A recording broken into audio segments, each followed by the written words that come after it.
There's a lot of swirl about the vice presidency, who Trump's going to pick, and we've been following it step by step every time he says something positive. I think it's strange that he would say something this positive about Byron Donalds and then not pick him. That's my theory on it. And I think this audience of this show, Doug in Exile, Byron Donalds is by far the name that comes up as the most favorite of this audience. And I think Trump knows that the people really like Byron Donalds. Welcome to Doug in Exile. Let's watch this together. You tell me if he's given, did he not give away the whole thing here? Well, the Veep stakes are on. Like I said, we've covered all of these. Fox News is interviewing Byron Donalds now. They're going to bring him on after this Trump event in Detroit this weekend. Byron Donalds is an incredible guy. Incredible guy. And I noticed he happens to be on the list of potential vice presidents. Would anybody like to see him as a vice president? I noticed your name is very high on the list. That's good. You should be on the list. He's laughing, but I think Trump is kind of giving it away. I don't think you pump up Byron Donalds at an event in Detroit, primarily aimed at black voters, only to have him not be your vice president. I think this is Byron Donalds is like Trump's brand. And you're on that list. Have you had any conversation with the president about being vice president?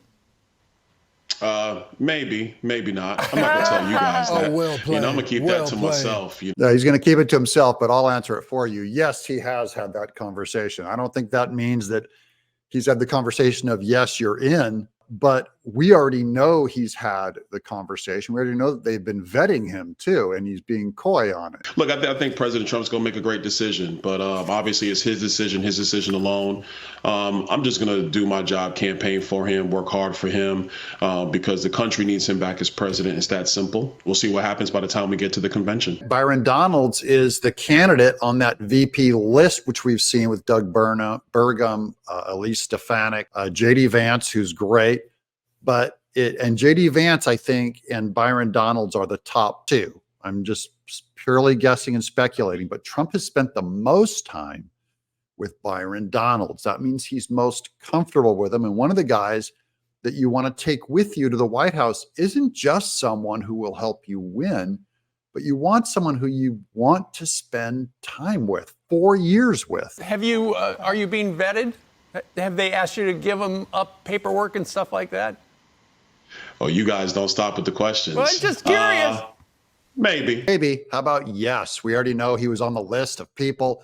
Trump has already said he had a list of people that got leaked about who he's been vetting. So they're vetting Byron Donalds already, and him being a public figure is already very good for him. The ones that have already held office have already had a lot of oppositional research against them by the Democrats.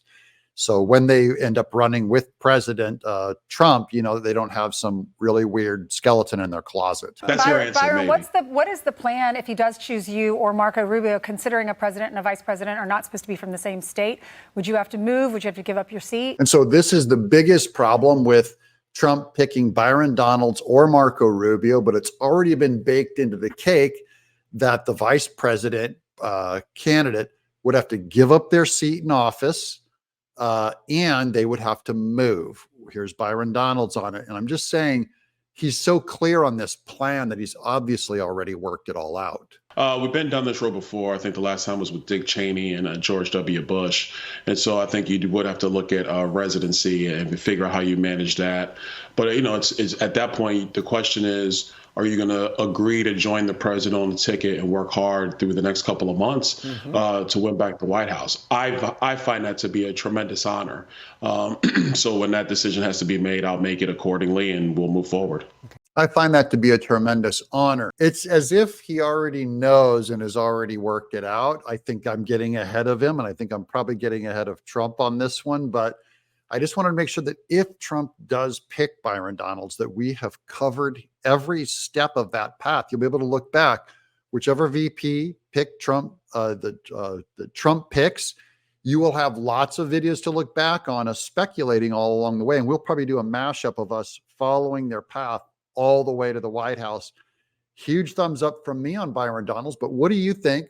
Who are you picking? There's still some people out there going with long shot nobodies, people who are not going to make it. But I still like listening to the audience. Are you still on board with Byron Donalds?